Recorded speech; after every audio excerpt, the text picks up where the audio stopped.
All right. Welcome to another episode of Mike's Chess Videos. We're going to do a training game today. It's been a little while since I played, quite a while actually. The reason for that is because I've been busy preparing for marriage and then getting married. So I'm now a married man. Very, very pleased about it. And this is going to be the first game I've played as a married man. So let's bloody well hope I can get off to a good start, hey? All right, let's not waste time. Let's get into it. I am ready to rock and roll. We got the Chess World Championships going on, and I'm bound to make some videos about that. But in the meantime, let's get ourselves playing again. Let's get the juices flowing. I am very excited. Let's see if we can get a game on a long time control and try and improve our chess. So I will start the video again when I have a game. We'll see you shortly.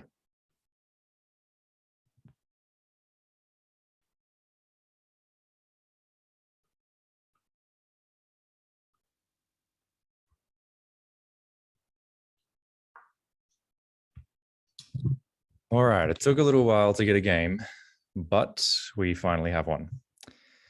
It's a 45-minute game with 45 seconds extra per move per person. And I've got white. We have a Sicilian on the board. Just enter into focus mode.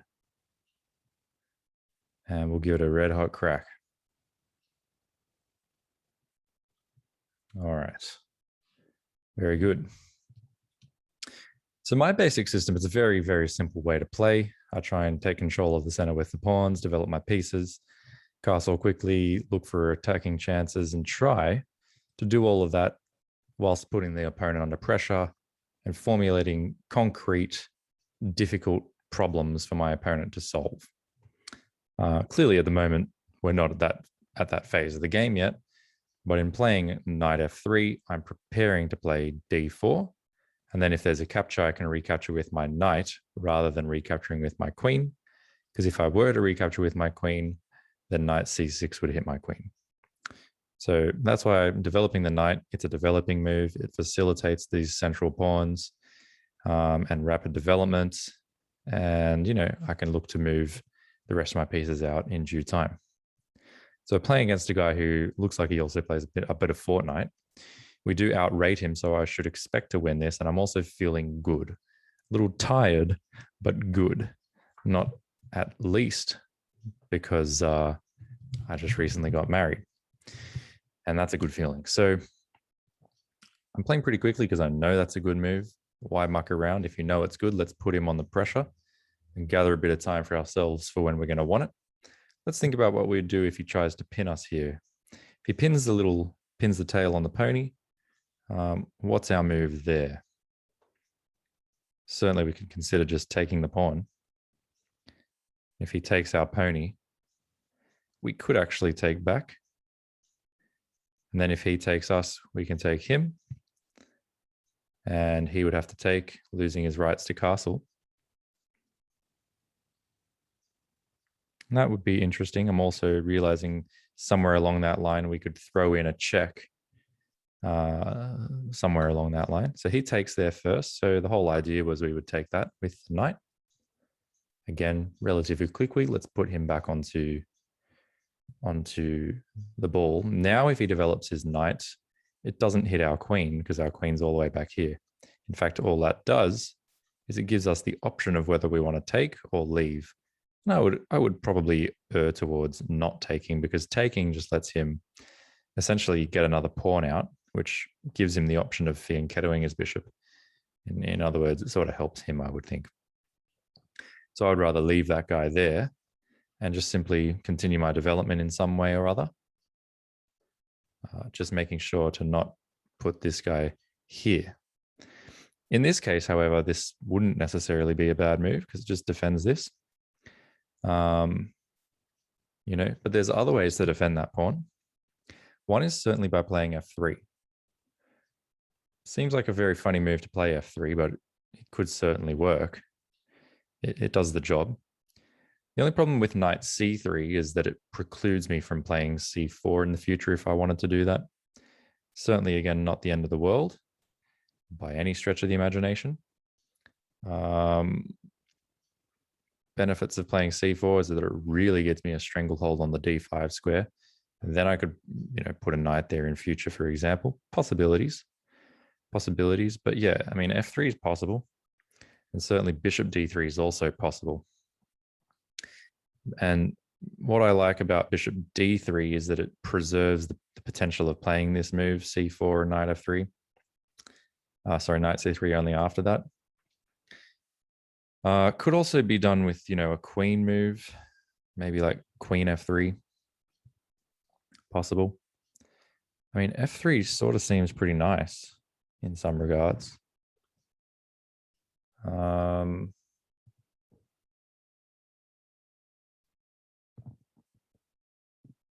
we want to allow him to get his bishop here?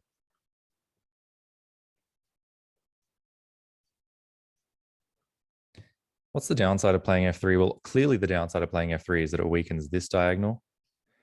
If I'm going to castle there, and it weakens this diagonal too. It really weakens those dark squares a lot. Though on the upside, it takes away this square entirely from his bishop and really makes him pretty passive. I still have my bishop. I could still also castle long if I wish.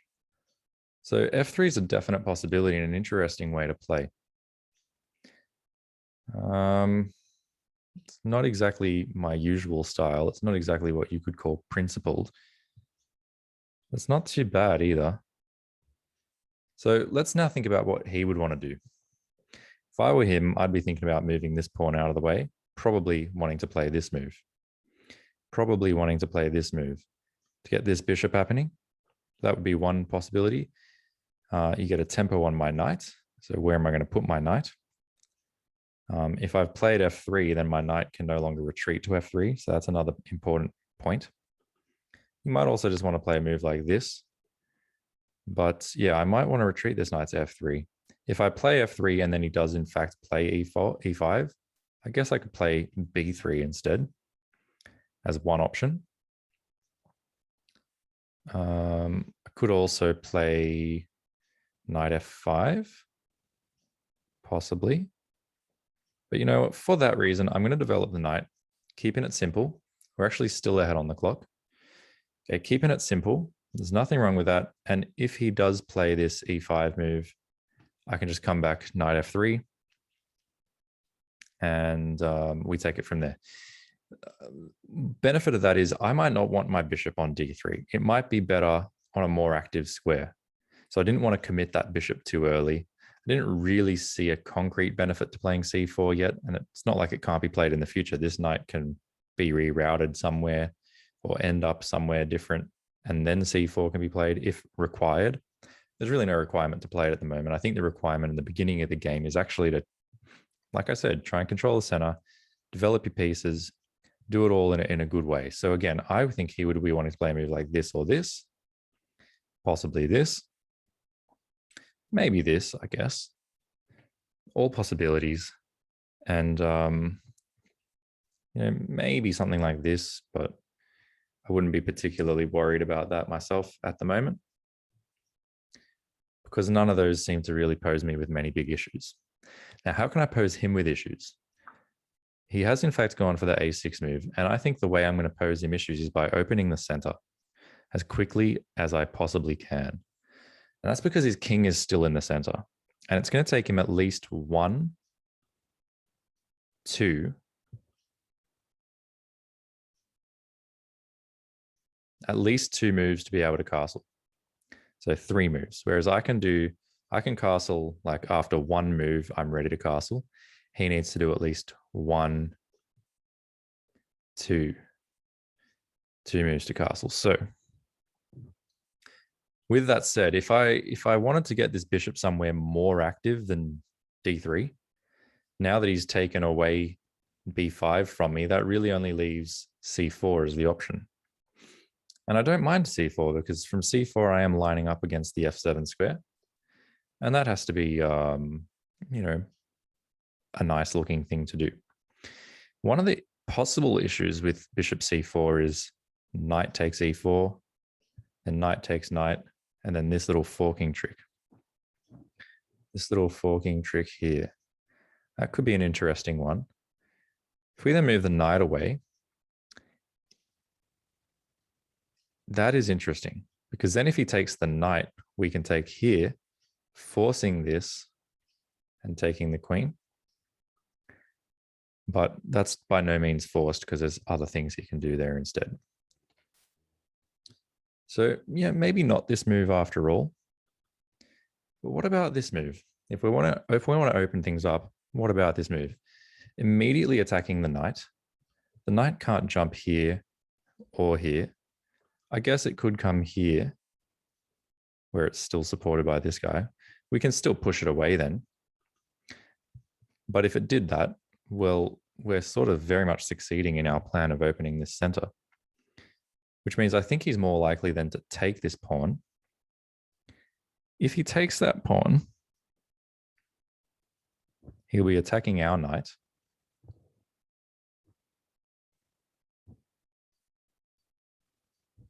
He'll be attacking our knight.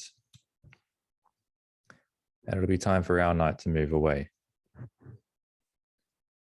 isn't exactly necessarily what we want. We could play something like a4 just to prevent this move, just to prevent b5.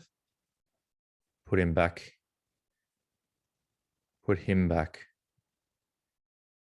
on the ball. We could play something like f4 to try and prevent this, but actually doesn't really prevent anything. And again, bishop c4, he takes e4, we take the knight, he plays something like this. And then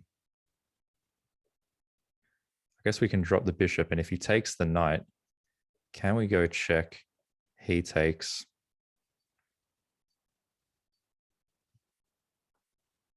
Check. He comes here. No, I don't really see anything else there. This, and then maybe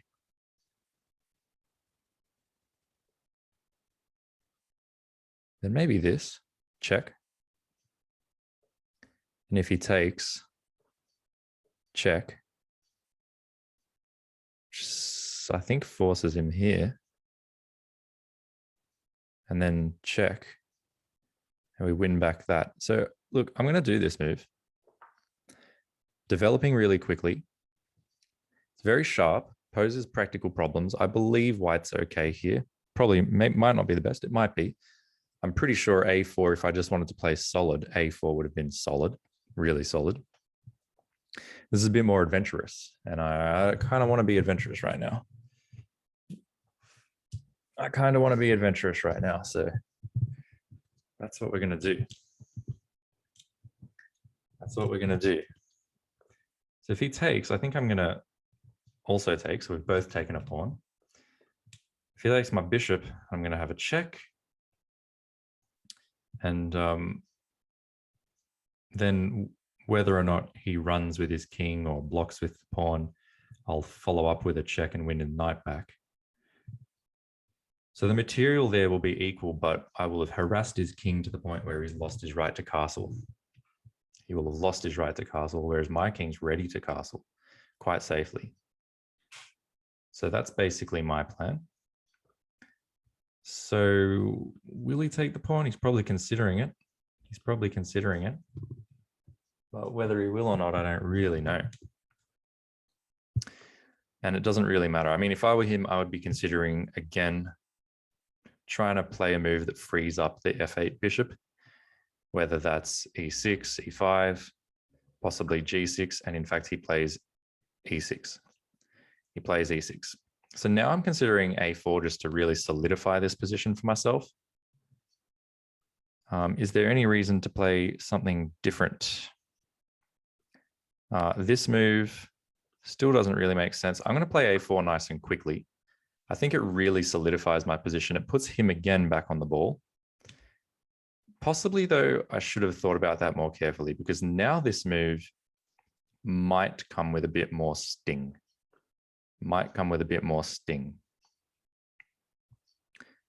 Might. Probably does. Probably does. It's only a pawn. But I probably should have thought about that, you know, in a game where you have 45 seconds added on for every move you make and you start with 45 minutes, to be trying to pressure him on the clock at this point is kind of silly. I didn't really appreciate that e6 really supports d5 in a way that wasn't supported before. And it also really blunts this bishop. It really blunts this bishop a lot. Now, this knight here blocks the bishop. And that makes this pawn potentially weaker than it was before. So now I'm wondering if I can just take, he takes back, I take hitting the queen, also hitting this bishop.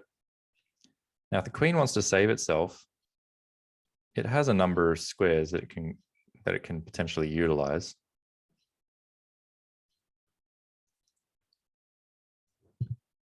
I mean, I get 2 pawns for a piece there.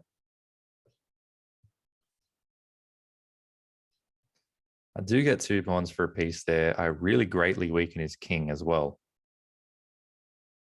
I leave him with an isolated pawn. And alternatively, I kind of do have to make, you know, some sort of a defense against this threat. And if I just, you know, go passively into a move like this, or maybe into a move like this, well, then I'm going to feel that I'm a bit too passive. So I'm actually leaning towards this at the moment. Now, do I want to do it with the bishop, then hit the queen? Queen makes a move. Certainly can't come here. Could it come here? Well, it could, yes. It could. Then I can take bishop if I wish. I think that's what I'm going to do. I think that is what I'm going to do. But am I being too hasty? Like, should I just castle? Allow him to take this pawn. Should I play f3 to protect the pawn? That would be a way to protect the pawn as well.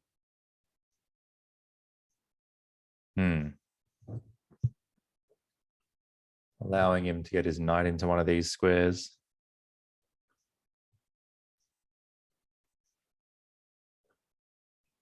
Take, take, and take. What does he do next? Could still get his knight into one of these squares. After take, he gets his rook in here. It's probably not amazing.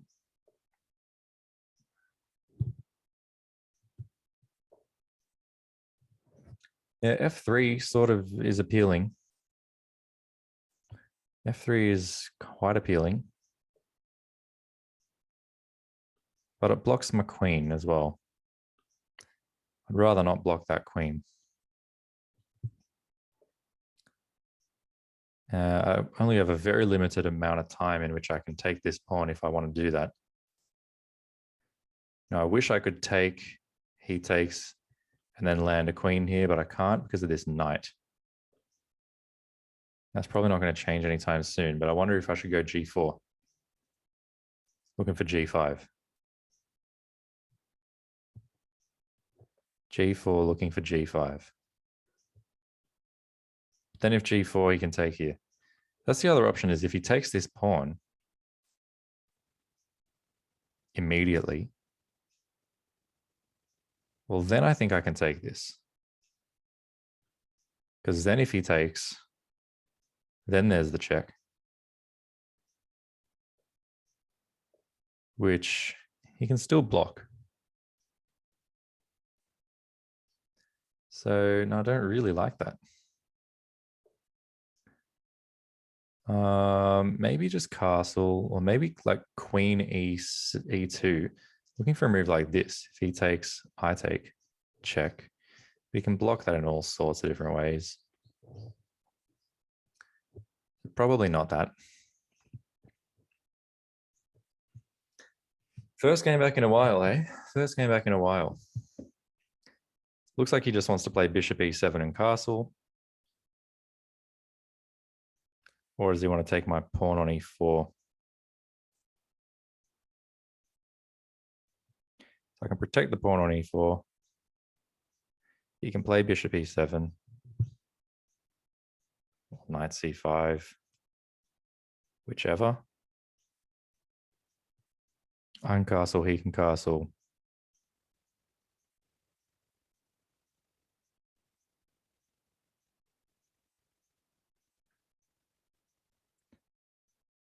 Yeah, I could play h4. What am I wanting to do? You know, bishop g5 to pin his knight.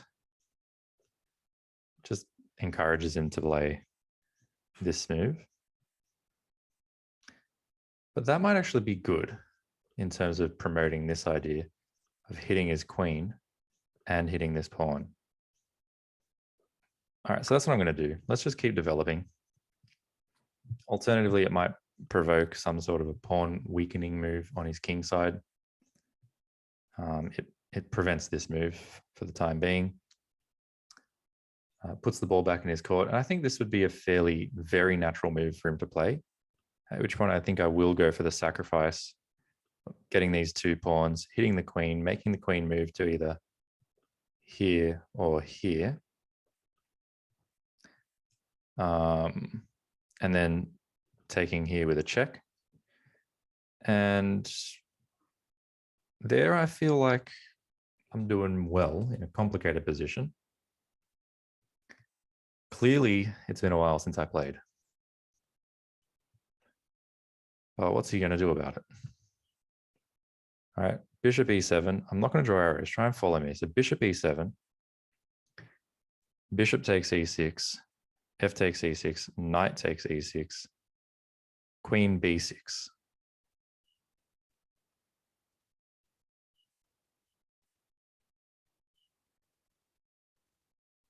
Knight takes g7, check. King f8.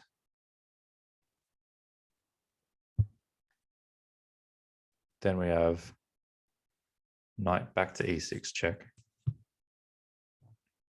Or even bishop h6. I've got to like it.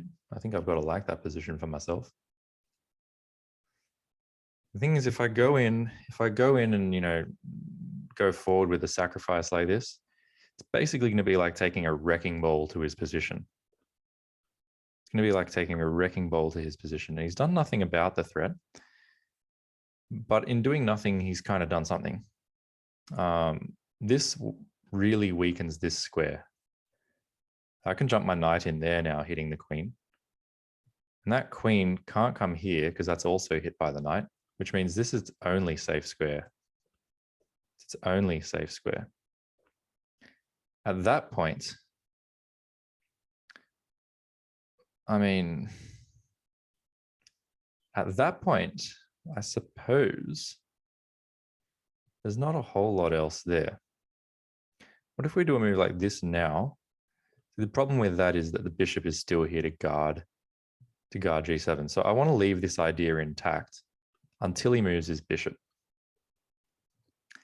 You know, if he moves his knight, sure, I won't be able to do that move anymore. So what about a move like f4? Because I would like to play a move like this, wouldn't I? Boom, boom, boom. He moves this knight, however, and he's all fine. But there is also potentially the idea of, if this, then my threat is to go like this. He takes, I take, he takes, I come here, he takes bishop, I take knight, he takes. That's not really good for me. Not particularly good for me. What's my follow-up after this? I don't really see a follow-up after that.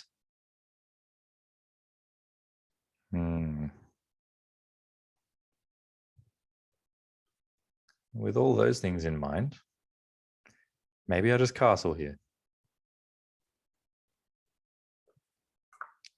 So let's just castle here.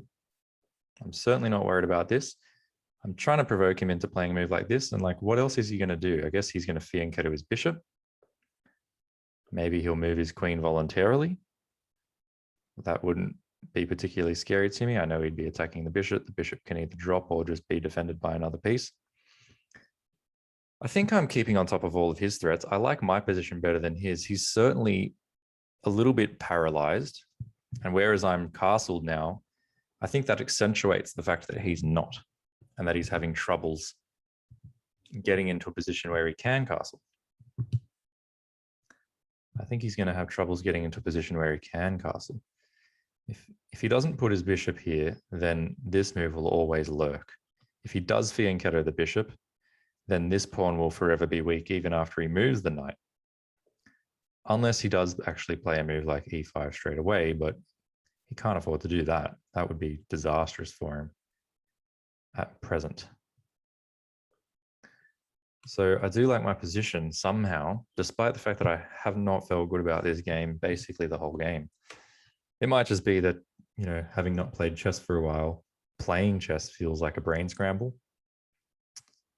But, and that's how it does feel. But I guess objectively, I might not have played it too badly so far.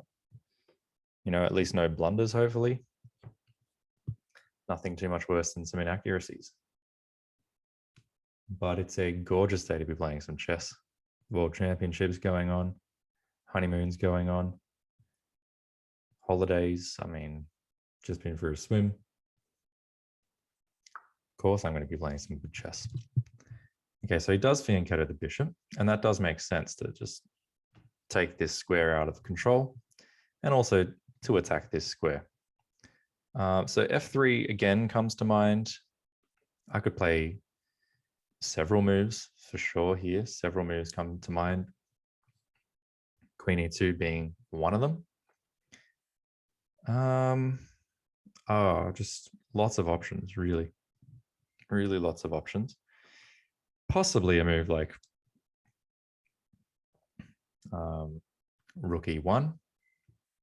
You know, curious about a move like king h1, just to get off this diagonal in case he ever does manage to get a bishop there.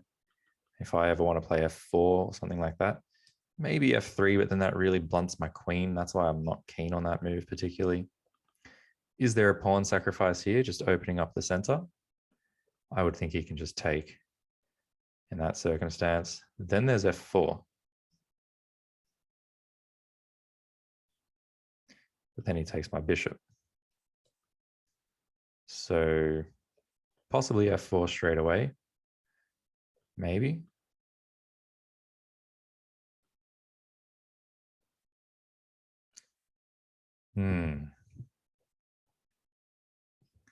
Do I go for this sacrifice? Hitting the queen.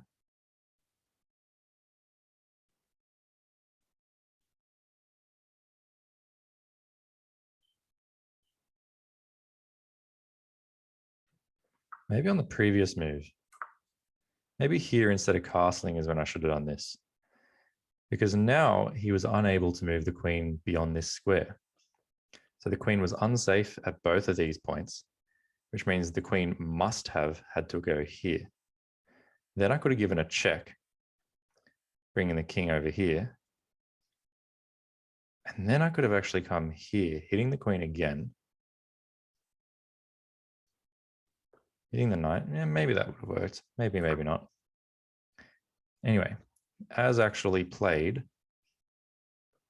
this is the position that we're in.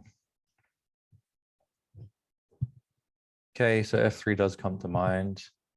Does he still want to play this? I would say he does not want to play that. He probably still wants to, but he still really can't, is how I would put it. He still really can't play that move. And I'm happy that he can't.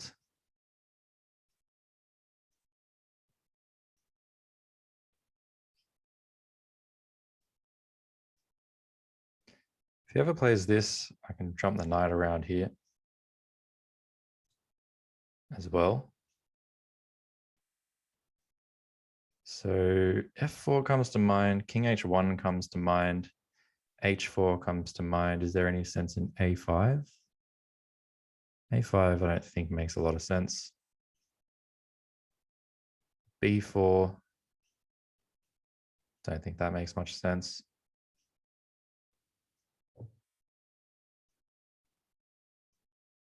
Yeah, I think my pieces are in good spots and it's hard for him to really make something great happen. F3 is unnecessary at this point. I don't actually need to worry about this pawn. It is sufficiently defended at present. Queen E2 is sort of coming to my mind as the move. Bit of a waiting move. Maybe King H1. Maybe King H1. Although I do get onto this diagonal then.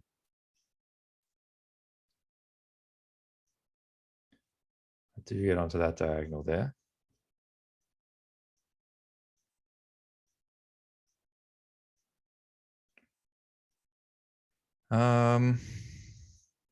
Maybe something like this as well to take the sting out of any of these moves. But I think this is probably a move he wouldn't mind to play, which is why F4 is somewhat appealing. Let's go F4. Let's go F4. Let's take that square out from under his heels. And let's also just prepare to keep opening this position while he struggles to basically to castle. Don't want him to be able to castle. Maybe he'll move his queen now. That would somewhat take the sting out of these moves.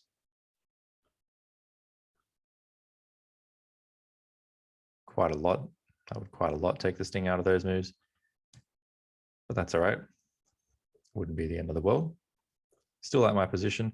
Yes, F4 very much weakens my king, especially this diagonal here. But my king can always jump over here if need be. Or maybe I can play a move like this and jump the king up here, or a move like this. That would be very weakening if he has both of these diagonals.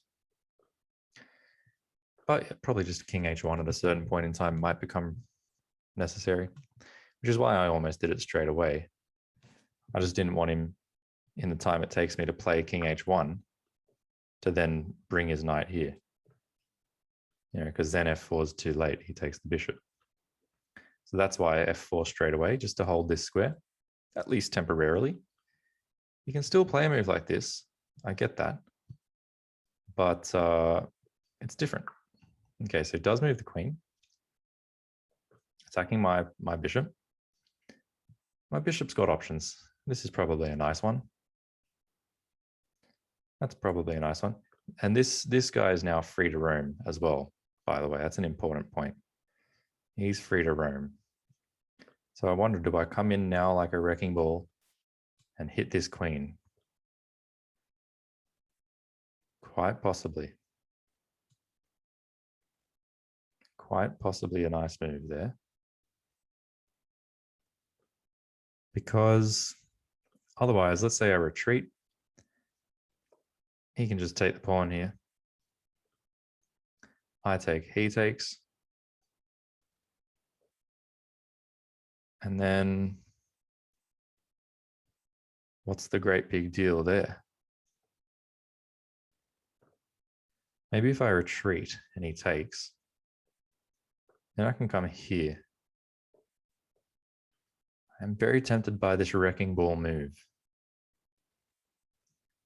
Take. He takes. I take. What does he do then?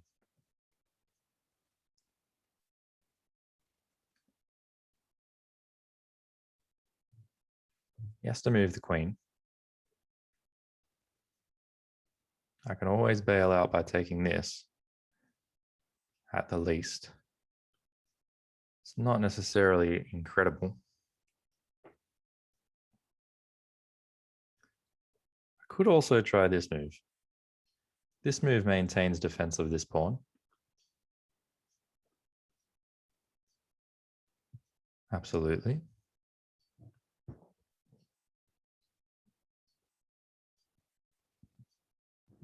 Then you can play this, attacking the bishop. And that's okay. That is all right. Because then I can take this, and after he takes back, I can come here. And that's a nice move because I'd be threatening this pawn. So that's a possibility. This is also possible. Just b3 to support the bishop. b3 to support the bishop. Still,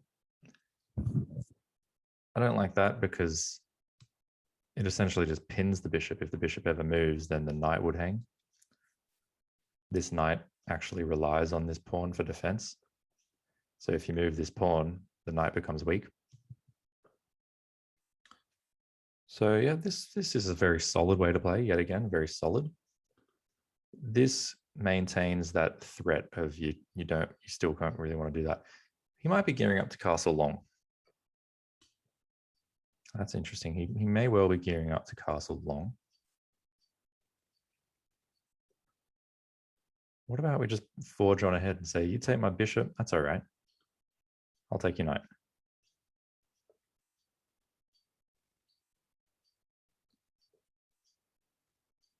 It's getting complex. We can go take. Just have a real strong bishop there. That could be nice. Just have a beautiful bishop. Could take this knight. See what he does. If he takes like this, then we can do this. Yeah, okay. So he's playing nicely. He's playing nicely. I think that's the most solid. Might have moves like this. We can just drop back.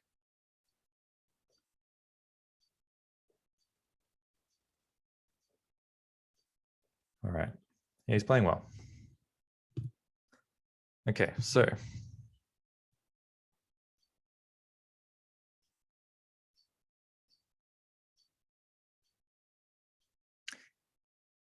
interesting move, this one. I'd like to say if he takes the bishop, I've got check, forking the king and queen, but I don't because he can just take. And of course, he could just simply take this in the first place. Thus, that probably doesn't work. A move like this is kind of nice because it also defends this pawn. It leaves this pawn hanging. That's what I don't like about it. So after a move like take, I guess then, as mentioned before, there is this. If he plays a move like this, then I suppose there's this.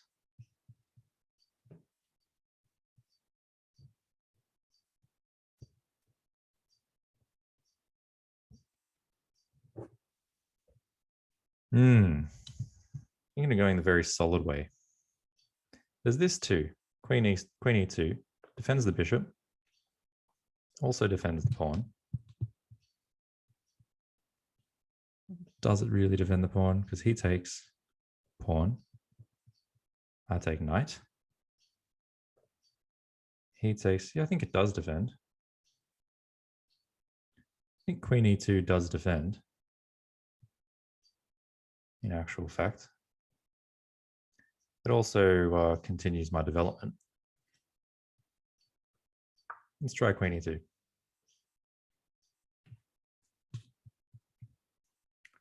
Let's try queen e2. Yeah, I mean, there's many options in all of these positions, many options. Most of the ones I'm looking at are probably at least somewhat feasible. Some of them that I'm looking at, including some of them that I'm playing, are actually almost certainly dubious. And a real master of chess would be able to tell the difference. The accuracy with which the current world championship is being played is pretty remarkable. I hear they played the most accurate game of chess ever recorded in a world chess championship. You know, as analyzed by computers, they played with like 99.7% accuracy. In other words, These guys play like computers, kind of. By no means am I doing that here. By no means. But I think I'm playing sensible chess, things that make a lot of just common everyday sense. He's attacking my bishop, and he's also got two attackers on the pawn. So therefore, I make a move that defends the bishop and also brings two defenders to the pawn. And I'm still maintaining my threats. Like, of course, he wants to develop his bishop, but he can't really do that without walking straight into this wrecking ball of a move, hitting the queen, hitting this pawn. I would love to see that. And if he doesn't want to develop this bishop, like, it's going to be hard for him to play. So therefore, I wouldn't be surprised to see him castling long. Wouldn't be surprised to see him playing, I don't know, maybe a move like this to tickle my bishop. There's all sorts of possibilities for him. I wonder if I could sack that bishop in order to open up this rook. Possibilities. These are all very complex possibilities, and it depends on what he does. But if I were him, I'd be considering castling long.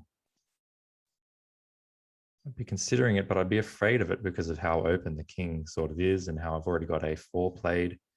There could be a lot of action on that side of the board if he's not too careful. I still like my position. I definitely still like my position. I'd say this bishop's not doing a lot, and maybe I should reroute it down to here where it at least x-rays his queen. So maybe if he does tickle me with h6, perhaps rather than taking this, it really doesn't seem to achieve a whole lot. Maybe I will just play this move.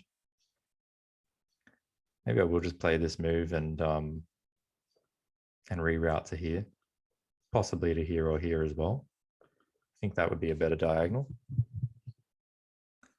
for this bishop.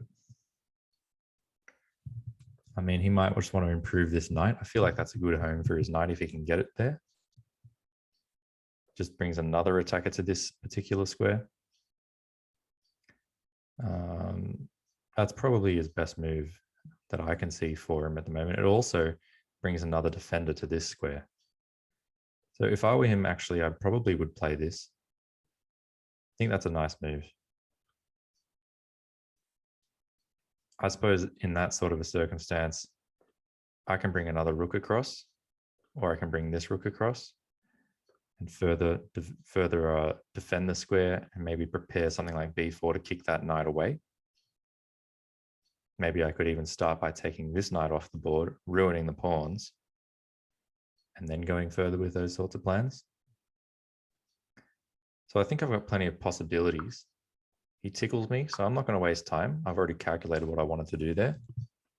Let's put him back on the clock. You see, so now I feel like that's somewhat helped me, really, because now this bishop's always ready to defend my king. It's also ready to x-ray his queen. It's ready to totally reroute to the other side of the board if it needs. And it really wasn't doing anything here anymore. Anyway, if this knight moves, well, it's still on the same diagonal. And it doesn't really help him to play a move like g5. I simply take that twice. And though it does open his rook, and opens the king side in general, yeah, it's an idea he could consider. I think I have enough resources here to defend any of those kinds of ideas, at least at present. So the game goes on. Again, if I were him, I think this is a nice move to improve the knight. Why not improve that knight? I think that's a nice idea. If he does, again, I might take this. And after he recaptures, consider which rook. I'd probably put a rook here. Probably, but not necessarily. There's other ways. Either I could maybe move the pawn, or maybe I could find another one of his pawns to attack. So, yeah, definitely a lot of possibilities.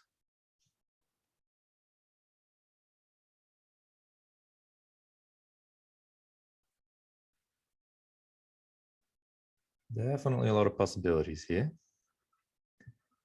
as we approach probably the midway point of the game. Maybe, or maybe not even. I mean, this is potentially a long game, 45 minutes each with an extra 45 seconds per move.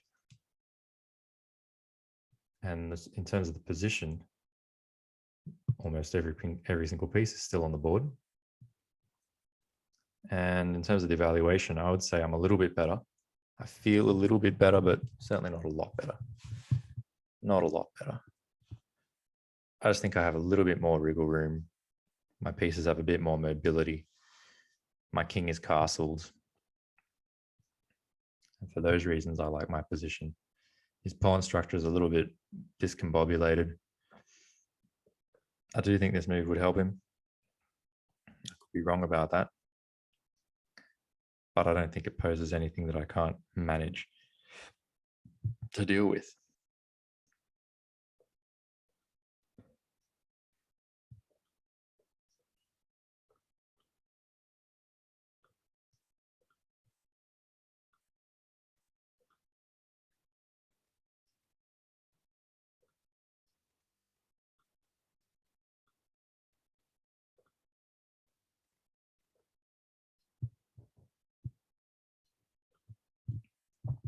So we'll just see what he does. Of course, with a move like that, there is this, but I would rather keep these two pieces exactly where they are because it's a lovely threat. It's a lovely threat. Okay. That tells me that he's preparing now to play this move so that after this, he can not worry about this pawn knowing it's defended. So that's kind of, nice move. But it gives me a chance if I wish now to play b4 and take that square away from his knight, which I've got very, very tempted to do that now. Is he also threatening just to play g5 and then after takes, I have to play this? Because I'm not particularly worried about that. Not particularly worried about that at all. I could play this straight away as well. Or I could wait for him to play this and then play it.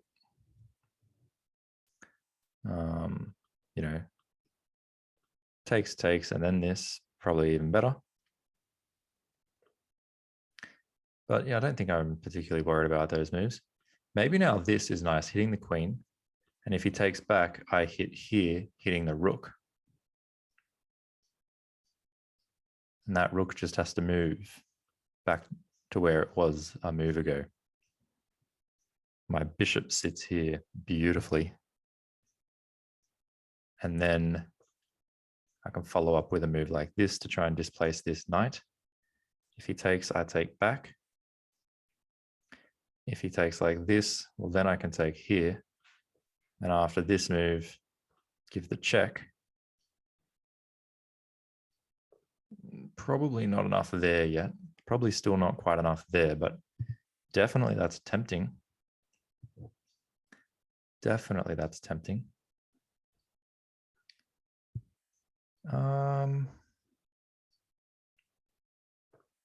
Okay, so other possibilities, maybe now moves like this. If he takes, take back check. Not quite good enough. Moves like this. He takes, I take back check. Not quite good enough either. Okay. Very interesting position. Very interesting position. So this sacrifice is definitely screaming to be played. You get 2 pawns for the knight. You get a tempo on the rook. That rook has to move. And then you just try and clear through the center and clean him up. He's almost certainly going to want a castle long, shortly, so to speak. But even if he castles long, this sacrifice is still going to be there. So I don't think we need to worry about that. If he manages to play this move, though, then that sacrifice is no longer there. So that's where b4 comes in. b4 also comes in because, well, because if he castles long, then I've got a bit of a pawn storm ready to go. The downside of it is, yes, it does completely weaken the knight here, but that knight can be defended with the bishop. Can also simply be moved away if need be. So like if something like this is played, then we just go take, take, and jump the knight up. So b4 is kind of looking pretty juicy as well. b4, but doesn't come with any particular massive threats. It's very much prophylaxis against knight c5. And I like that. I like that it's prophylaxis against knight c5. Is there another way to achieve that goal, though? That's what I'm wondering. So e5. e5 opens up his bishop, but it also attacks the knight straight away. So that knight either needs to move or the pawn needs to be taken. So let's have a look at pawn gets taken first. If that pawn is taken, well, there's a pawn here ready to capture it back. And again, that knight is under attack. At that point in time, he can capture either with the knight or the queen. If he captures with the queen, I would take back, then he takes with the knight. Then I can take this, he takes, and I take. But at the end of all that, he has his rook here, combining with his bishop here, and he's going to give me a check, and I lose a pawn, and I'll probably lose this pawn after it. So that's not what I want to do at this point. So b4 still comes to mind. Moves like this in response to b4, trying to get me to move my bishop out of the way so that he can take my knight. So I could take, and he's only got two pieces there. So I could say, so if b4 and he plays this, I can take, let's say bishop takes, then knight takes. And then if knight takes, bishop takes. So I think that works. I'm pretty keen to play b4. It does feel very dangerous, but I don't see what he does about it. I don't think he can attack my bishop in either way, in either scenario. Question is, would I just rather play something like this? Knight f2, or maybe rook c1, or rook a3 first. Rook a3 preparing this. But I'm gonna be a little bit foolhardy. It's not so much foolhardiness as much as it is adventurousness. I don't see how he concretely takes advantage of this particular setup. And what I can even do now, if I want to bring the bishop back here to overprotect the knight, if I'm very worried about it. But yeah, not necessary. Certainly not necessary. I can take here once, and on the recapture, well, then I think we're basically laughing. I'm going to do that. I'm going to take that once, because this basically forces him to take back with his pawn. Whereas if I had moved my bishop straight away, then he can choose to take this pawn. And if he does that, his rook is opened up. Whereas if I take the pawn, he's basically forced to take back with the pawn, because he doesn't want to take with the rook and then let me take the rook. So he's basically going to take back with the pawn, and then his own pawn is going to block his rook. And basically his pawn will be my defender in a weird kind of way. So I take first, and then I decide whether I want to X-ray his queen, as mentioned long ago, or whether I want to maybe defend this newly weakened knight and just fortify it a little bit. Both moves look like they should be fine. Both moves look like they should be fine. And again, it's a very interesting position indeed. It's a position in which, again, I feel that he doesn't have a lot of wriggle room, and it's easy for him to make a wrong move. And it's not that easy for him to find a good move. My position is a little bit unstable, mostly because of that knight I have highlighted on c3. But my king is safe. Safe enough for the moment. Okay, so he takes back. Okay. Now, let's have a look at this move first. Bishop g3. Bishop g3 is nice because it prevents any ideas associated with him playing d5. If he were to play d5, I just swoop in, take his queen. Nice game. So that's one thing. This sacrifice could be on as well in just a moment. If he takes, I take back, and again, I've gotten 2 pawns for the piece. I'm hitting the rook. And if he just goes ahead and takes my bishop, well, then I take the rook. If he moves the rook back to here, well, then I take the bishop if I want. So that sacrifice, again, could still be on. Could still be on the cards for sure. Could also be on this way. Take. If he takes back, I take hitting the queen, and I'm also hitting this pawn. So that could certainly be on. Is it time? Take. He takes. Check. He takes.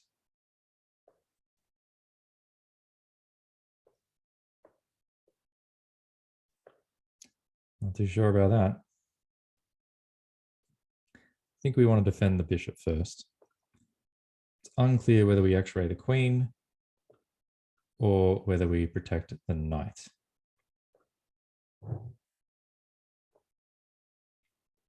Okay, so let's defend the knight and see what would he do there. Then this kind of a move attacks my bishop. And it also attacks this pawn. But I just simply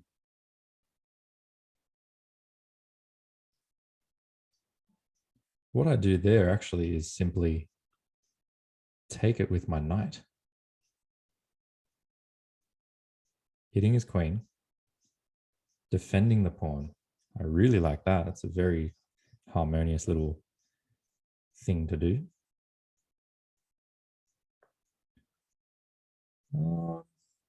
Still at 19 minutes with an extra 45 seconds per move. Can I take here? Forcing his rook to capture back. That would be interesting because I think at the moment we're materially equal. We've both got 2 pawns, 2, 4, 6 pawns for him, 2, 4, 6 pawns for me, 4 minor pieces for me, 4 minor pieces for him, 2 rooks, a queen, and a queen. So materially we're equal. I could take a pawn and give him my bishop.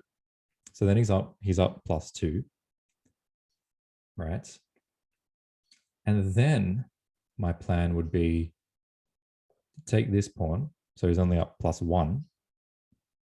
Then he takes this, he's up +4. I take this, he's up +3. I'm hitting the queen and I'm hitting the rook.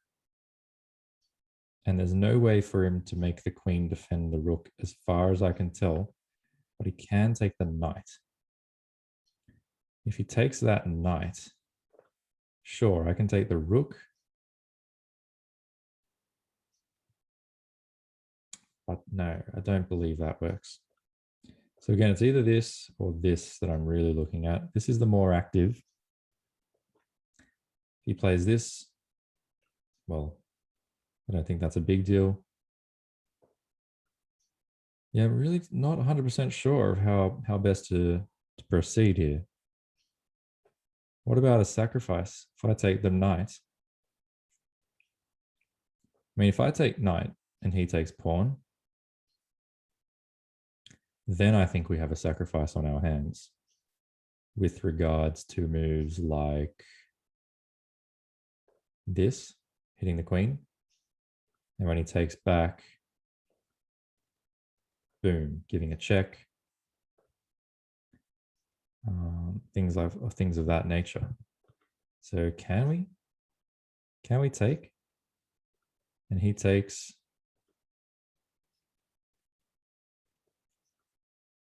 So, so many options. So many options. I really like that that's like looking at this knight at all times. That knight's going to need protection. That knight is going to need some serious protection. I'm going to x-ray the queen, I think. I think I'm going to x-ray the queen.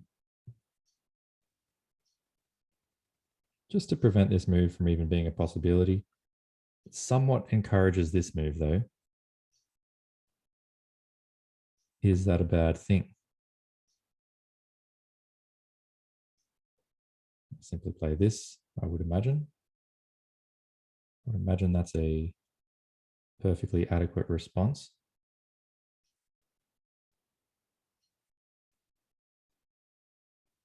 Or do I play something like check?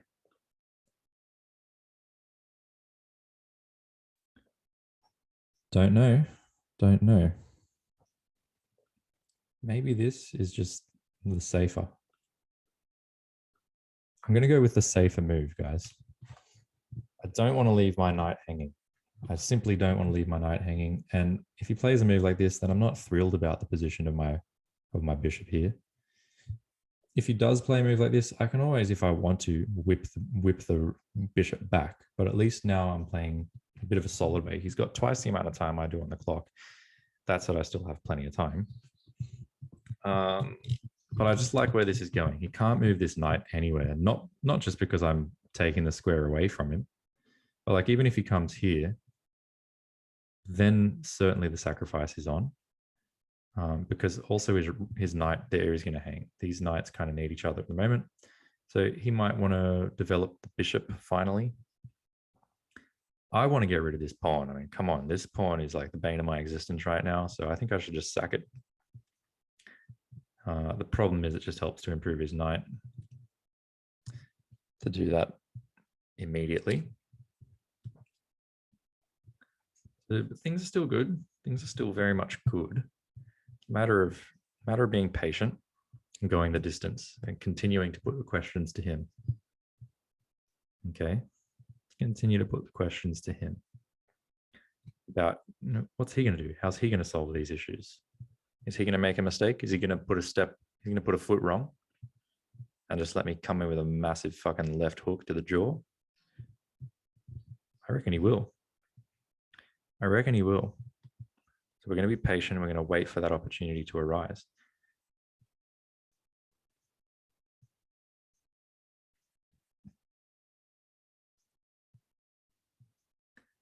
We're going to wait for that opportunity to arise. If he moves this bishop onto, say, this diagonal, this pawn's going to be weak, and I'd be tempted to play something like rook d1, just to look at that pawn. But again, I like my position because ultimately I think that in a lot of positions it's good. Now, if he castles long, something else that I really didn't appreciate before is that if he castles long, I just take the pawn. And I immediately get a trade of the bishops, and my pawn's looking great. My rook's in a great spot. So he can't castle long. He really can't move the knight. Really can't move this knight. I mean, he's a bit paralyzed. I know that I've been saying this throughout the game, and it's probably hard to see, and I may be overstating it. But despite the fact that materially we're equal, I've felt through this game that I've been strangling his options slowly and leaving him in situations where there's a lot of booby traps, a lot of ways to go wrong, not many ways to do anything particularly scary to me. And so that's where we currently are, where I'm not feeling particularly threatened here. Now, with a move like this, it's interesting. It's an interesting idea, I suppose. The only question is, how do I want to respond? Because this sacrifice could be in the air. This sacrifice forces him to recapture with the knight. And after that recapture, I can attack his queen. He takes back. You know, it's a pretty nice move from him in the fact that he's taken this square away from my queen. And in fact, he has done that. I'm not saying I need to play this move, but if I do play this move, then I'm attacking the knight. But he can defend that knight in several different ways. I could play rook a3 just to bring another defender to this guy. That is possible. Maybe this is a move, but I don't think so. We could still attack the queen. I quite like this idea of attacking the queen. And after he takes back, we take here, hitting the rook.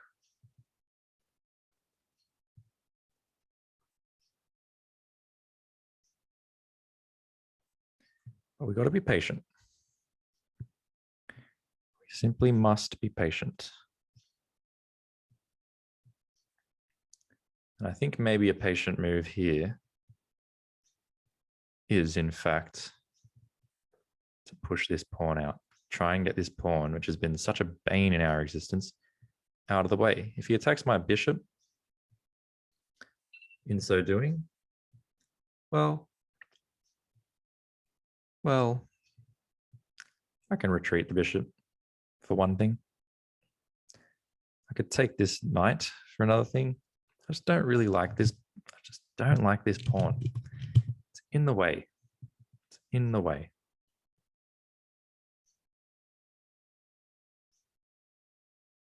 So I need to find some way to do this, obviously. I need to find a way. I need to find a way through.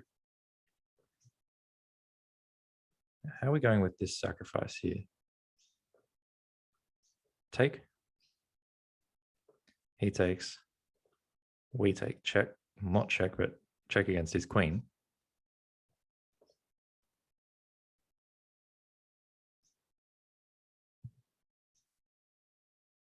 Don't think there's enough there.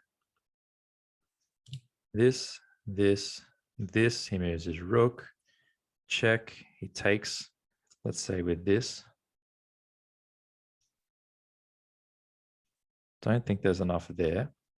So I think we just need to continue our development, being patient. If he plays a move like this, well, it's not a big deal. We simply take it. Right? So not too worried about that. Rook a3 could be nice. But then it could run into further troubles down the line. So I'd probably rather play something like that. D1, rook b1. Not a lot of time left. Maybe just something like this. Don't love it.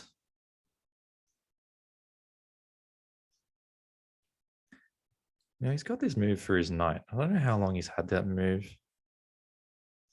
But I'm not too impressed that I've given him this move with his knight.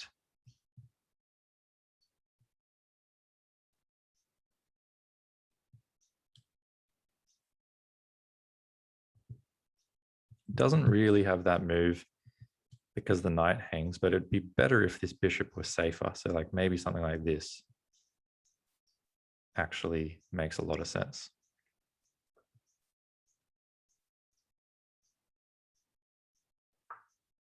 Let's just do this so that this knight actually can't move. If it does move, we just get a knight for free and you don't get to take our bishop back. That's now just nice and safe.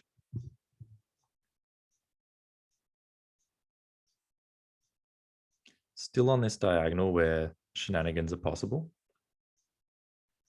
depending on where what he does. Again, the ball's in his court. Possibly I'm not providing him with enough of a challenge with these moves. Like some of these moves are not really coming at him with any big threats that he has to solve. More so what I'm doing is saying, I don't see what you're gonna do. So what are you gonna do? Like, where does his knight go from here?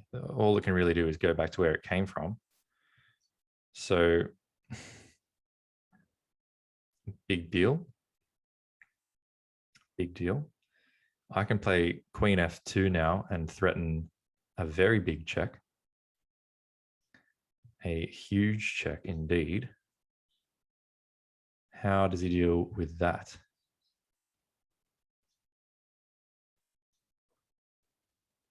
How would he deal with that? What about this move now? Hitting the queen. Let's say he takes, I take. He can play a move like this to shut me down still. Very annoying that he's shutting me down. Queen f2. What about a sacrifice? He takes. That's nice. That is nice, because then I've got this hitting the queen. And then he has to be really, really bloody careful. There could be a sacrifice in the works here. Something like this, he just comes back. And I don't see the great big deal. Something like this, though, he takes. Boom, I take hitting the rook. And I'm going to get at least 3 pawns here. Now I'm going to get at least 3 pawns for the piece. If I choose to take this. So after take, hitting the queen, he takes back. I take a second pawn, hitting the rook. And wherever the rook goes, I can then take this pawn as well. So I'm guaranteed 3 pawns for the piece. If I want it. And I'm not sure that I do. Because I'm looking at this move.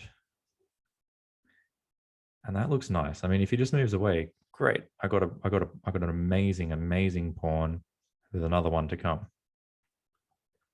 But taking this pawn, assuming he takes back, I have the immediate check. And then if he moves away, then I get a free rook here. With this pawn in very dire straits. And that's all looking really nice. I've gotten a pawn, 2 pawns, 2 pawns, and a rook for the sake of a rook. And if he takes and I go check and he comes here to try and protect this guy, well, then he's just going to get his ass whooped. So I'm definitely thinking of a little rook sack here. I'm going to throw in a rook sack over my shoulder and flying off into the distance. You know what? Oh, it's so tempting, but let's calculate. You know, Master's not just going to throw something away. Let's calculate. So we take that, he takes. Then, oh, wow, such a rich position. See, we do have the immediate check, but we also have the delayed check by taking this, hitting the queen, and just threatening. So where does the queen go? Let's say the queen goes here. Well, then we would have check and win the queen because of the discovery. I think it's going to work. Let's give it a go. Not the sack we were thinking of throughout the entire game. Question is, do we take like this or do we take like this? So we take like this. We're hitting his queen. Queen cannot come here, here. Okay, can't come here or here. So there's really only a couple of squares where the queen can go, and those are these. All right.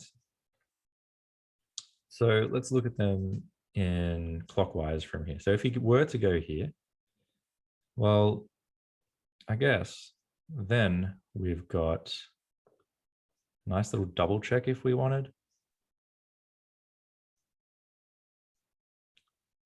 Perhaps this double check would be better.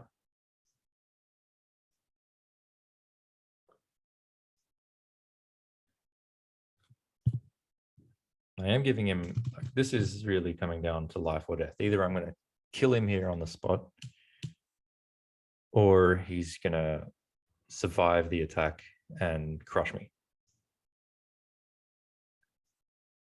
So I've got to be pretty accurate here. And I'm 100% assuming that he's going to take. I mean, he can't survive by just moving the king away. That's not going to work. So he has to take. Then I've got check. And as we were saying before, he can't come here, really. He can't come to either of these squares because of check and say bye-bye, or say bye-bye, or say bye-bye. Like, he can't do that. So if takes and just boom, check, I guess he can just go back to where he came. But in that case, I take a rook.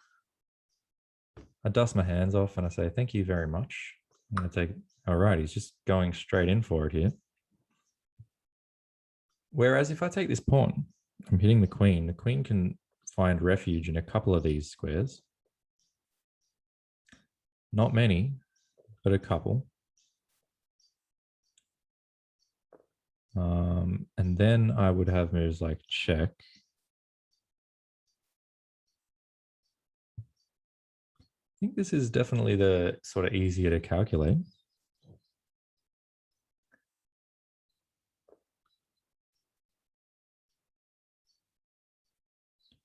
So that's what we'll do.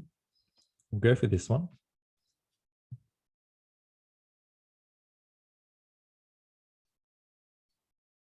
Because at the very least, if he moves his king, like I've been saying, he does have his rook here, which would otherwise have been defending a pawn. Let's have my eyes peeled to see that little rucksack to throw over my shoulder. Again, I don't know if it was actually sound, but it was so tempting. It was difficult to not play it. I had to play it. Had to play it. Had to play it. So it was a beautiful little rucksack. I think we'll double check that later. But certainly I've caused him some practical problems. And as you know, as I started out by saying in this video, I try and control the center, develop quickly, castle, and along the way pose some practical troubles for my opponent. He's got some practical troubles now. Like, what are you going to do? He's had practical troubles the whole game in terms of what moves he's going to make that's not going to destroy his position, because he's felt quite paralyzed a lot of the game with lots of ways to go wrong, lots of tricky business. In the end, this knight move that he made might have seemed innocuous. You know, he might have thought, you know, it's a reversible, I can just come back. He probably wasn't expecting rook sacrifice to appear on the board. But that's the kind of position that I sort of developed, where my pieces were all coordinating so beautifully and his were the opposite. That's the kind of position where rook sacrifices to draw a king into a very, very vulnerable position. That's where they can work. Anyway, the game's not over by any stretch of the imagination. Not even close. But the position is looking really nice for me at present. I can still come up here and attack his queen. If he takes, then I can take with my pawn, solidifying the position of my bishop and finally opening up my queen. Also, with this guy out of the way, I can, you know, bring this bishop in to cut the king off and also allow the rook to come into the F file. And we're going to start, hopefully, to follow up this big left hook to the jaw, which was the rook sacrifice, with a massive overhand right to the nose, and then a massive flurry of body shots.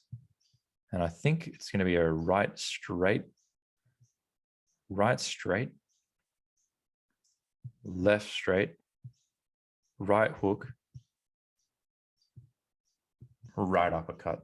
I think we're going to knock him out with an uppercut. Yeah, we'll see how we go on that one. Either that, or he's going to, you know, just get dumb luck and punch us on the way down. All right, so let's see what he does. He's certainly going to be thinking about it now for a little while, as he's entitled to do. And that is fair enough. That is fair enough.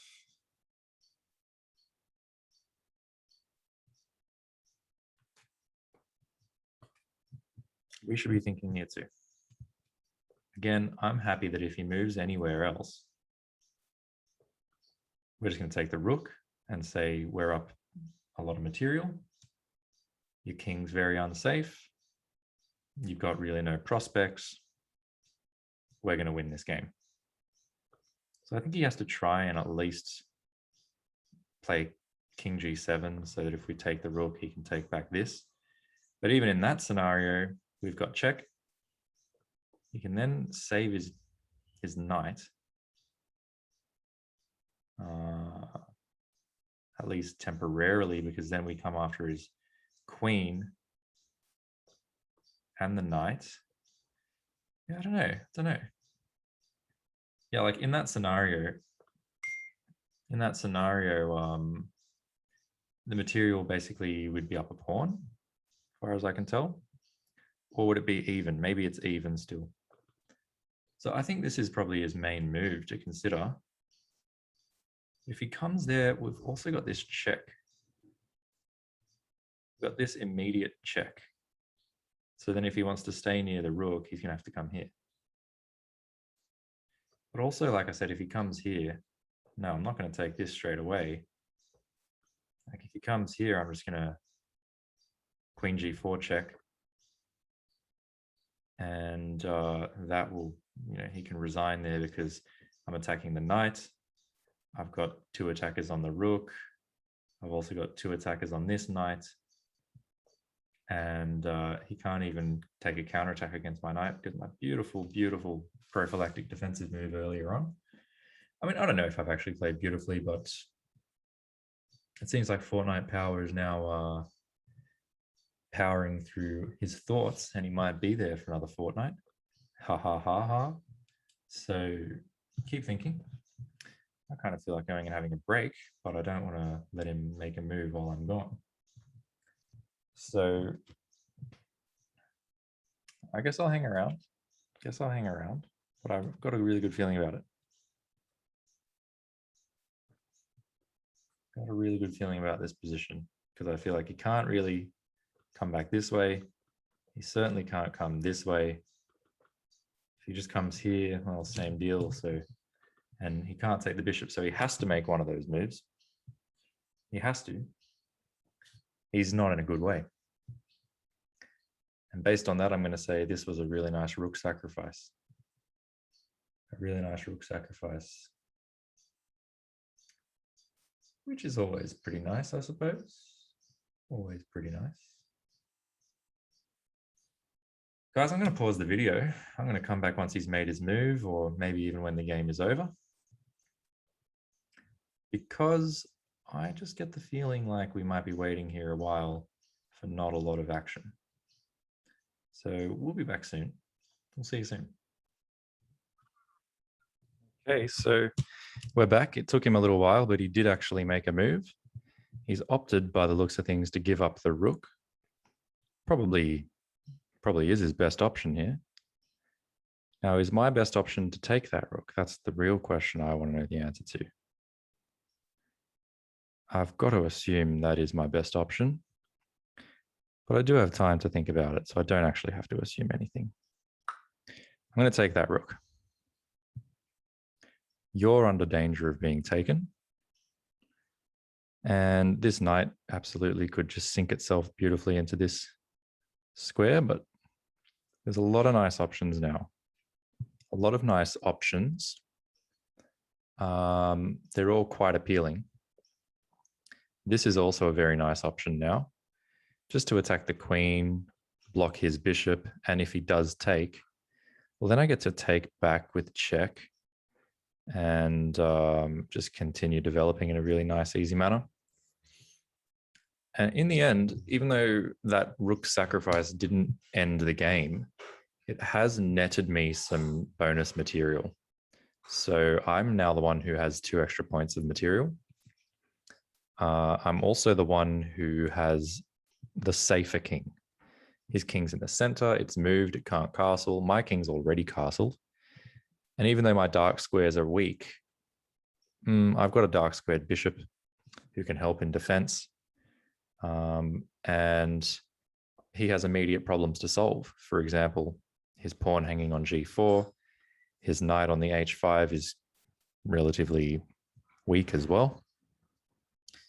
I guess he could solve both of those problems with a move like knight f6, which also attacks my bishop, defends the pawn, and reroutes the knight to a better square. So that's potentially a nice move for him.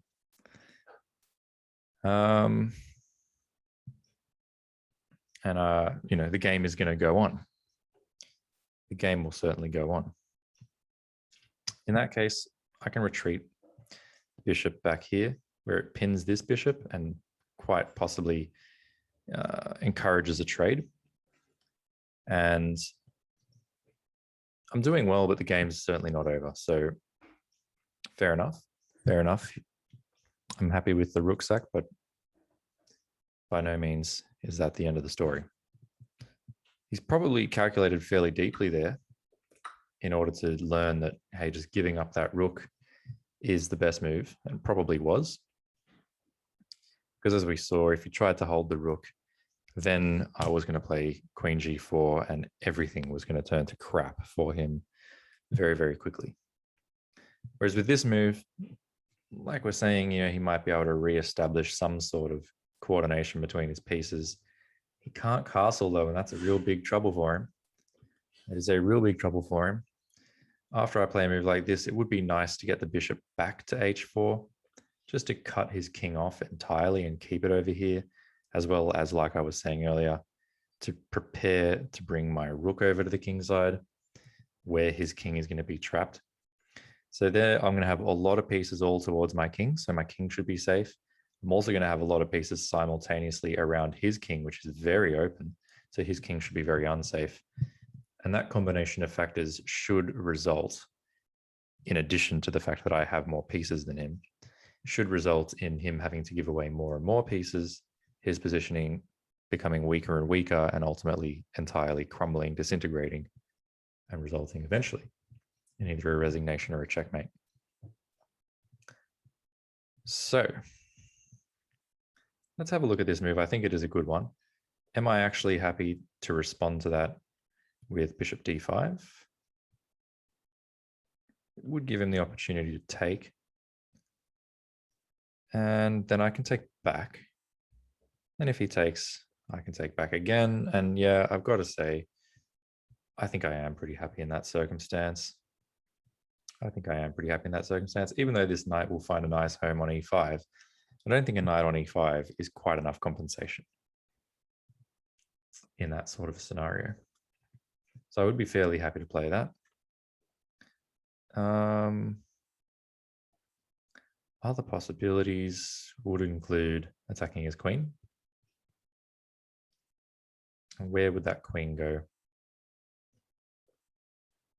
Somewhere like this. Well, then I can take this.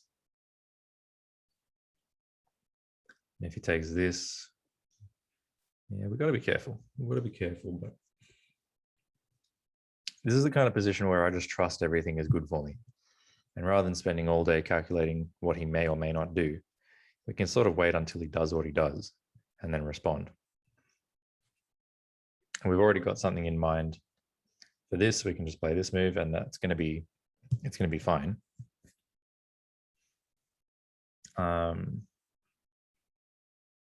Is there something better than that? You know, maybe we could even just play this if you wanted to play really, really solid. Then that would be a possibility. I'm looking for this in the future.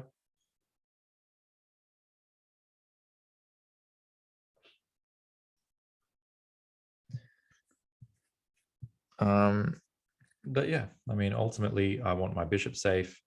I want this guy to move, probably to here. And I want this guy to move, either here, here, or here. Preferably either here or here.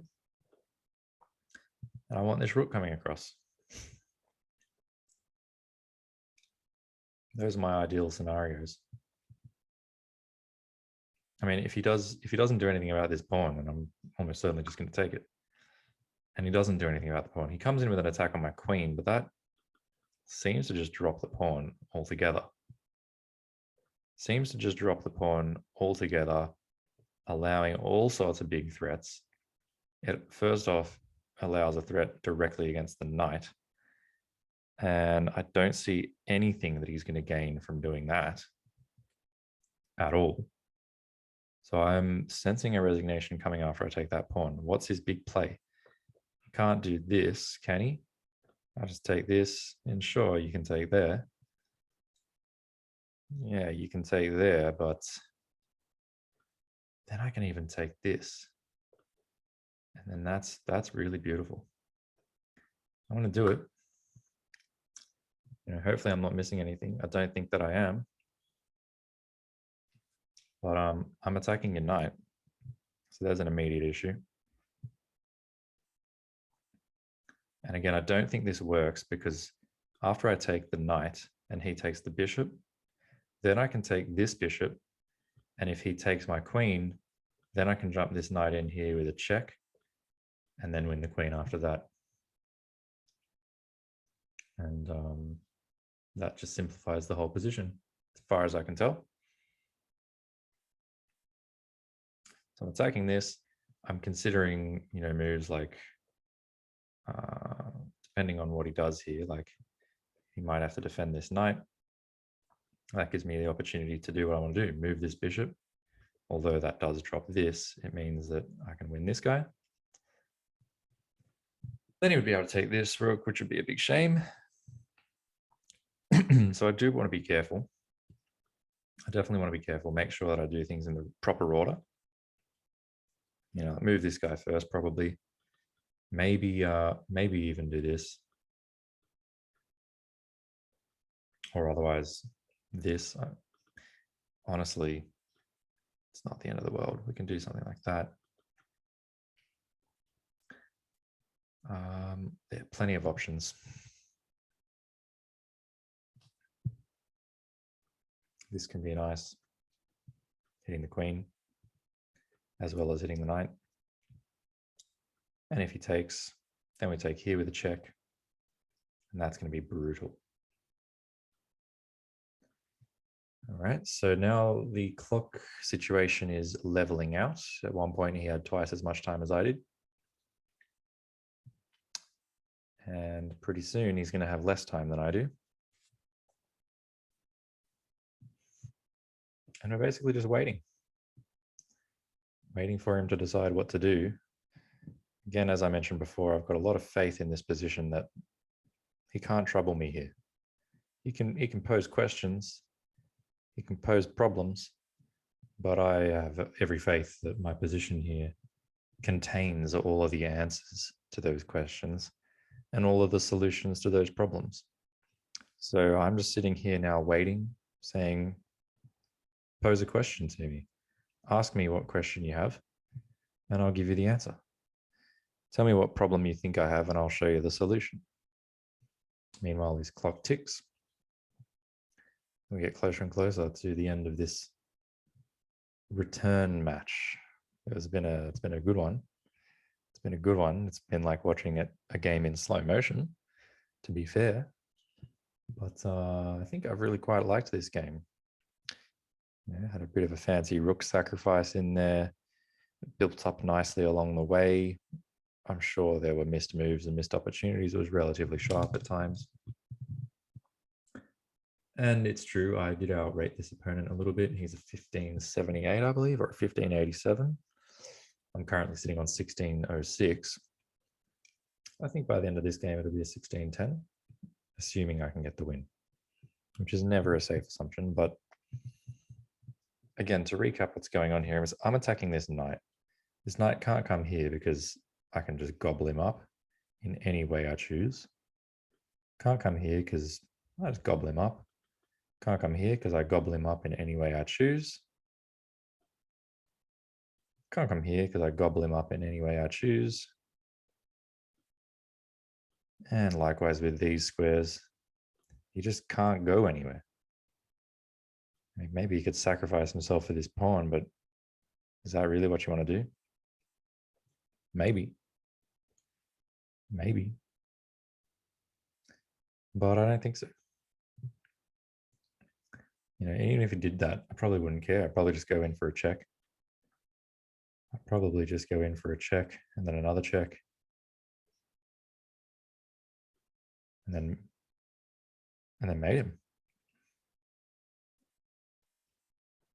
So this knight needs to be defended. There's one way to do that is like this. Doesn't really help because I simply take the pawn, hitting the queen. And if he then takes, well, then I take. If he then takes, well, then I take. And I'm hitting the rook in the corner. I'm also threatening things like check with this to follow up. So you could try this to defend, which probably is maybe best. Might be best. In that case, what I would do is probably a move like this, or maybe a move like this. Attacking the queen, attacking the knight. Then let's say knight takes. Well, and again, we're in that sort of familiar situation where we can then just take, or for that matter, take. And then after take, take. If there's a move like this, we do this and we're threatening to come here. I mean, let's try and think what's the best response to this. I think this is his best move. Best response there, maybe it's this. Hitting the queen, hitting the knight. So I'm threatening to take, and when he takes back, I'll take back. I think that's probably best. So I think that's his best move, and it's just hopeless because I still hit the queen. I still hit the knight. And if he takes, well, then I go check. And at the very least, I have check and win the bishop at the very least. So this game is over. And if I were him, I would resign. He's drawing down all the time on his clock, making for an awfully boring video. I've already paused this video once. It's not going to hurt to pause it again. Let's pause it, and if anything happens, I'll come back. Otherwise, we'll see you at the end. All right, so he has actually made this move to defend the knight. As mentioned, I think this is the move. We hit the queen, we hit the knight. I don't see any good defense for him there. So I'm going to go ahead with this move. And hopefully I'm not making a big blunder, but as far as I can tell now, he needs to do something about his queen. He can't move his queen here, so that's out of the question. He can't move it here either, so that's out of the question. And basically, whether he moves it here or here or here or here, which are basically the only places that are in question, regardless of what he does there, I can then just take this.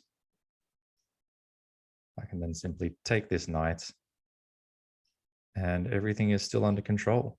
Everything is still entirely under control. And in fact, if he comes here, I take the knight and I attack the queen simultaneously, which is rather beautiful. So that's sort of out of the question as well.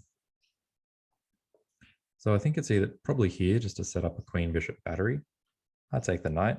Alternatively, he takes my knight, but like I was saying, then I take and I've got check and an attack on the bishop at the very least.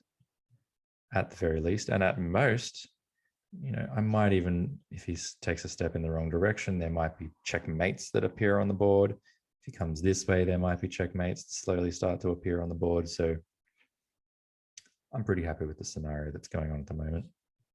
Now I have more than double his time. I have a big material advantage, which is only about to increase. His king's awfully unsafe. He never castled. And I'm perfectly safe. Perfectly safe. Could he sacrifice his queen some way? Sure. Is that going to help him? No. No, it won't. You know, sacrifice it for the knight. I take. He does not have any checks available because, well, I've still got my queen defending that square. So there's nothing there for him. There's really nothing there for him.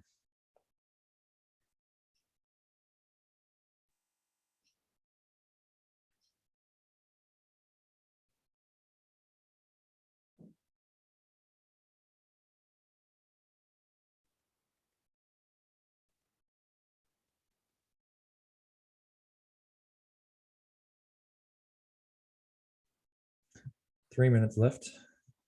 He's either going to find a move and play it, or he's going to resign. I won't pause the video. It's too much of a hassle. I'll sit here and wait. Sit here and wait.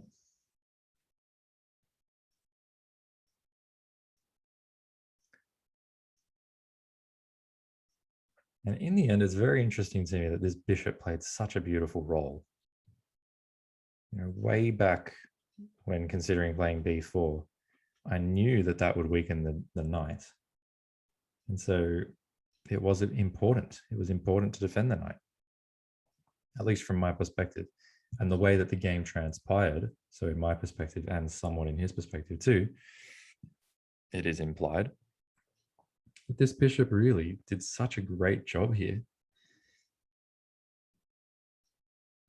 that I'm quite happy with it. Even if the computer says it may not have been the best, and that remains to be seen. I'm very curious as to what the computer will say about this game. If the computer tells me I played well in this game, I'm going to go about the rest of my afternoon quite happy. I mean, I couldn't have played too badly just for the fact that I'm going to win. But I guess at this level, you can play pretty badly and still win, no doubt about it. You can play horrendously and still win. Well, he's getting very low on time. Looks like he's just going to time out, which is very, very good sport. Very good sportsmanship. If he is actually just thinking about his moves, then I would accept that. And I would say, fair enough. Like, yeah, look at every possibility that you have. The reason I don't think he's doing that is because if he was doing that, he would realize how hopeless his situation is and he would just be a gentleman and resign. You know, or make moves and let me checkmate you on the board. But just sitting there and letting the clock tick down for what, 30 minutes? I mean, come on. Okay, so finally he makes this move. I'm not going to waste time. We have this check, which is a beautiful fork at the same time. And the only question is, do we go for the bishop or do we mate him? My instinct is we mate him. Certainly if he comes here, then that's an immediate checkmate. He's only got one other square to consider, which is this. And I think that leads to mate pretty quickly after this check. Because after that check, and he comes, say, here, then we have this check, at which point he has to give the queen up. But even giving the queen up doesn't help because we still land a mate. So this is now an inevitable mate. Again, if I were him, inevitable mate on the board in, what is it, 3? So check 1, check, and check. Yeah, I think it's mate in 3. I would be giving up. There is just nothing he can do. Nothing whatsoever. But if he wants to play it out and I can demonstrate the mate, I'd be happy with that. Regardless, the game's about to end, so thank you all for watching. We'll have a quick analysis with the computer just to see what it would be, what it says, and we'll take it from there. There's another check, so maybe it was a mate in 4 or something, but it's the same idea. He now has to give up the queen. Normally not the best idea. We'll mate him shortly thereafter, if not immediately. I might have been wrong on the immediate mate. But, I mean, come on. A +6, now you have to give your queen. Then you're going to give your bishop after that. Oh, come on, man. What are you playing for? Fortnite power. What a loser. What a loser.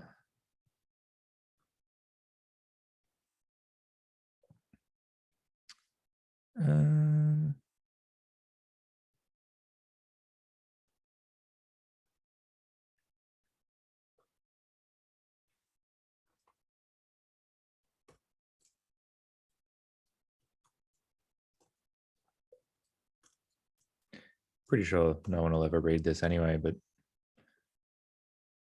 Fortnite Power 99. Go buggy yourself, mate. 54 seconds. He's going to wait till the last second, then he's going to play his move.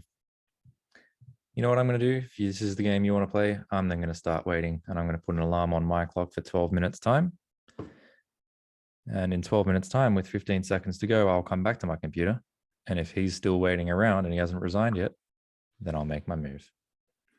Okay, so here I have a clear and obvious choice. I can either check him with the queen, which is check, and forces him here. And then there's the final move, mate. That's what we're going to do.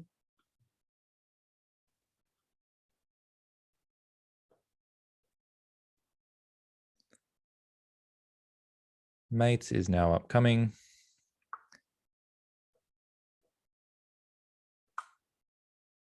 And there it is. All right, very nice. Very nice. Now, I want to see what the computer has to say about that game. And then we will call it a day.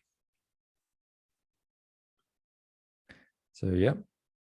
2 missed wins, 2 blunders, 2 mistakes.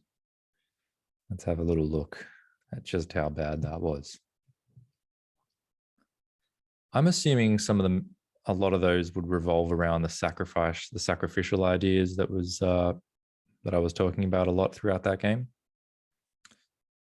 Because it sort of felt like those ideas might have been ripe at several times.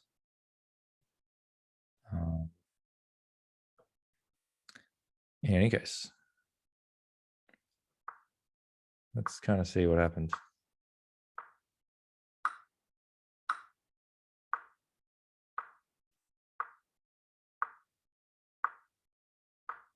Just looking at the eval bar, so far so good.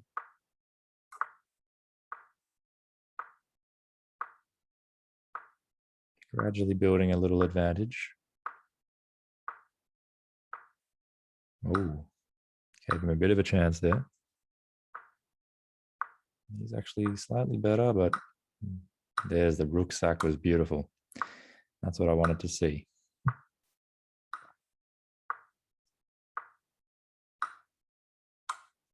So I don't know what the computer's going on about, saying missed opportunities everywhere. The eval bar said that was pretty nice. We ended up mating him. What's the problem? I don't really see much of an issue. Don't really see too much of an issue there with that one.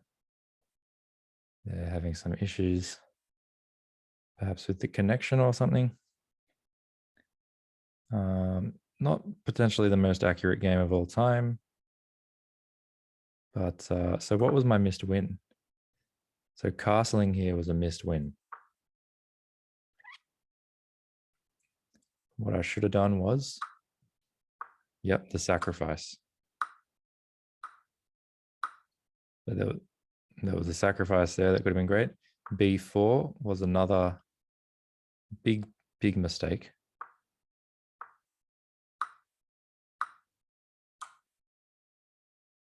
Interesting. And it revolves exactly around that weak knight. Okay, so he could have played this move. Yeah, okay. And then I would have been in some strife. Okay, lots of B3 said that was a bit of a mistake as well. But it really likes this move. Beautiful. Not a particularly easy move to see. I like it. I like it. So honestly, that was a pretty good game. From my perspective, that was a pretty good game. I'm pretty happy with it. Thank you very much for watching. We'll be back soon. Again, I do have some exciting announcements to make shortly in coming episodes. So please hang out for that. It's not just going to be me playing random games, but there's going to be more to this channel pretty soon. Thank you very much. We'll see you all again soon. Leave comments below. Let us know what you thought of this game, and we'll see you again next time. See ya.